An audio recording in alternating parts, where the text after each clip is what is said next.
नहीं है, इसलिए आज के समय में सब दुखी है महाराज। तो यदि श्रीमान का मान रख लिया जाए और श्रीमती में मती आ जाए तो बोले हर घर में आज भी वही सुख, वही शिव पार्वती की जोड़ी हो सकती है। इसलिए जीवन में यदि गृहस्थ जीवन का आनंद लेना, रस लेना है तो बोले पार्वती जी से और भोले बाबा के गृहस्थ जीवन से सीखिए। आज माता पार्वती ने देखा हमारे पतिदेव बड़े प्रसन्न हैं, इसलिए क्यों ना इनसे कुछ पूछ लिया जाए। तो पार्वती भल अवसर जानी और गई शंभु परिमात भवानी। जा करके पार्वती मैया ने पूछा कि हे नाथ, आज मेरे मन में कुछ पूछने का मन करता है, कुछ पूछने की इच्छा हुई। भोलेनाथ ने कहा कहो देवी, क्या पूछना चाहती हो? कहते हैं जिस व्यक्ति के घर के पास कल्प वृक्ष हो और यदि महाराज फिर भी वो दुखी है तो मतलब उस व्यक्ति को ये पता नहीं है कि ये कल्प वृक्ष है या फिर वो वृक्ष ही कल्प वृक्ष नहीं, अर्थात कल्प वृक्ष के नीचे रहने के बाद भी यदि जीवन में आपकी इच्छाएं पूरी नहीं हुई, आपको सुख नहीं मिला, तो मतलब या तो वो वृक्ष कल्प वृक्ष नहीं है या आपको ज्ञान नहीं है कि ये मेरे घर पर जो वृक्ष है ये कल्प वृक्ष है। कहते हैं प्रभु आप स्वयं त्रिकालदर्शी, आप स्वयं जगत के आधार हैं, इसलिए आज ये आपकी पत्नी पार्वती आपसे कुछ पूछना चाहती। भोलेनाथ ने कहा देवी पूछो, क्या पूछना चाहती हो? बोले देखिए मुझे पता है कि मैं कौन थी और किस प्रकार मेरा अंत हुआ और पुनः मैं अवतार लेकर के पार्वती के रूप में आई। मैंने आपको तप करके प्राप्त किया, आपसे विवाह किया।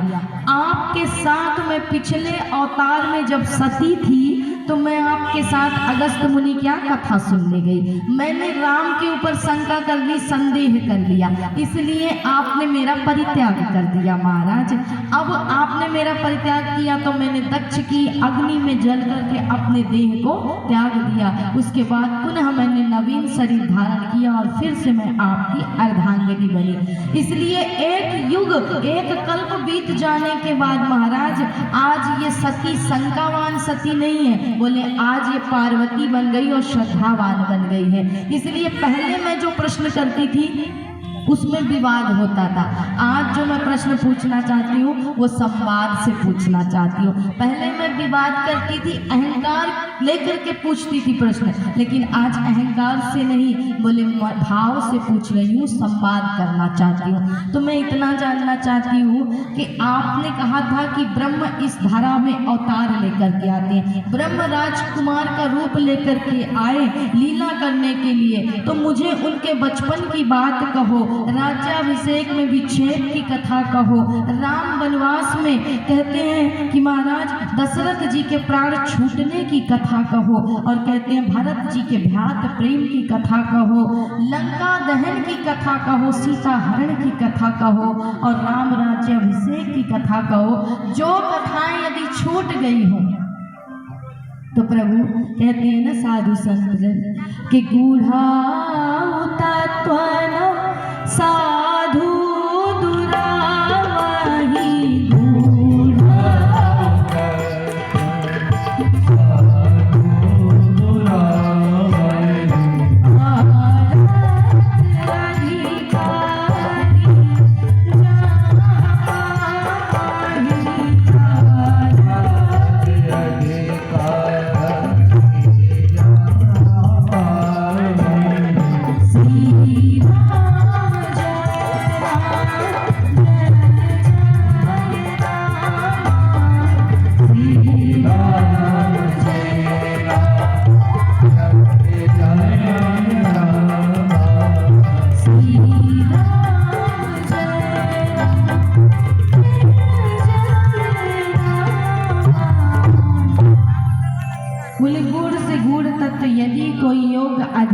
शिष्य मिल जाए, यदि कोई पूछने वाला मिल जाए तो गुरुजन अपने भक्तों से कोई भी रहस्य नहीं छुपाते। इसलिए आप जो मुझसे छूट गया हो राम के विषय में वो भी सारी बातों को आप मुझे समझाइए। कहते हैं भोलेनाथ उस समय मुस्कुराए और भोलेनाथ ने कहा देवी आप तो सब कुछ जानती हैं, अर्थात आपने प्रश्न पूछने में ही पूरी की पूरी राम कथा सुना डाली मुझे। आपको पता है कि राम कौन है, लेकिन चूंकि आपने अज्ञानी बनकर के ये प्रश्न इसलिए किया है क्योंकि जगत के लोगों का कल्याण कैसे हो। क्योंकि कहते हैं ना, सबसे पहले मानस की रचना किसने की थी?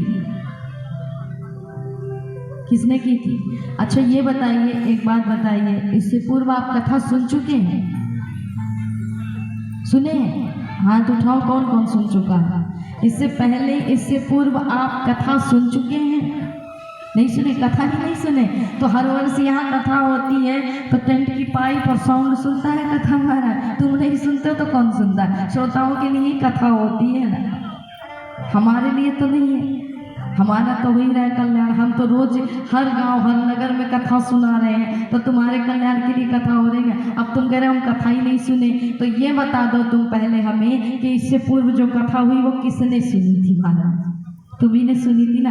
देखो बहुत से लोग तो झूठ बोलते हैं कि फंस जाएंगे, पूछ रही है प्रश्न अब उत्तर देना पड़ेगा तो फंस जाएंगे, इसलिए झूठ बोलते हैं। पर झूठ नहीं बोलना चाहिए। भगवान के इस स्थान में बैठ कर के झूठ बोलोगे तो कहते हैं घर में किया गया पाप तीर्थ में छोड़ आते हो, पर तीर्थ में किया गया पाप जन्म जन्म तक पीछा नहीं छोड़ता, इसलिए झूठ नहीं बोलना चाहिए। आप सत्य सत्य बताओ, इससे पहले कथा सुनी है?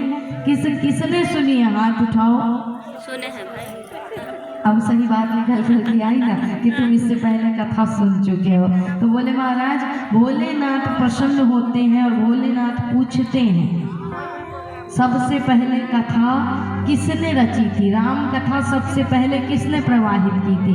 क्योंकि पार्वती को धन्यवाद दे रहे हैं कौन? भोलेनाथ।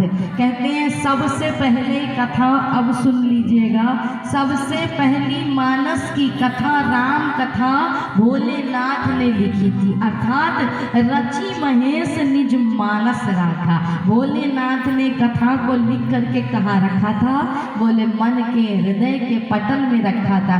सती ने शंका इसीलिए की थी क्योंकि राम कथा को जगत में लाना था, और यदि सती शंका नहीं करती तो राम कथा जगत में नहीं आती। जब सती ने शंका की और शंका के परिणामतः भगवान ने इनका त्याग किया तो सती ने अपने शरीर को छोड़ दिया, और जब पार्वती बनकर के आई तो आज पार्वती ही पूछती हैं कि मुझे राम कथा सुनाइए। तो भोलेनाथ क्या कहते हैं कि धन्य धन्य गिरिराज कुमारी, हे गिरिजा तुम वंदन की योग है और धन्यवाद तुम्हें, क्योंकि इस राम कथा को इस धरा में उतारने वाली कोई और नहीं तुम ही हो। अर्थात पार्वती ने ना पूछा होता, पार्वती की श्रद्धा न होती और सती की शंका न होती तो राम की कथा जगत में न होती महाराज। इसलिए पार्वती को धन्यवाद दिया भोलेनाथ ने और कहा हे देवी तुम साक्षात भागीरथ के समान हो। भागीरथ ने उस गंगा को उतारा। वो गंगा कहाँ उतर करके आई? बोले गंगोत्री से उतरी, निकली और महाराज सागर में समा करके और वहीं तक सीमित हो पाई जहां जहां से वो गुजरी, उन्हीं का कल्याण कर पाई। लेकिन कहते हैं ये गंगा कैसी है? मानस की गंगा कैसी है? बोलेंगे हर गांव हर नगर में हर धाम में लोगों का कल्याण करती है। तो उस गंगा के पास तुम्हें जाना पड़ता है, लेकिन ये गंगा तुम्हारा कल्याण करने के लिए तुम्हारे पास स्वयं आती है महाराज। इसलिए हे देवी धन्य हो तुम। अब मैं तुम्हें सुनाता हूँ कि भगवान राम का चरित्र, राम अवतार क्यों लेते हैं और भगवान को राम रूप में अवतार लेने के पीछे कारण क्या था और आवश्यकता भगवान को क्यों पड़ी। तो यहाँ पर सुंदर भगवान के बाल रूप की वंदना करते हुए भोलेनाथ भगवान का चिंतन करते हैं और कहते हैं मंगल भवन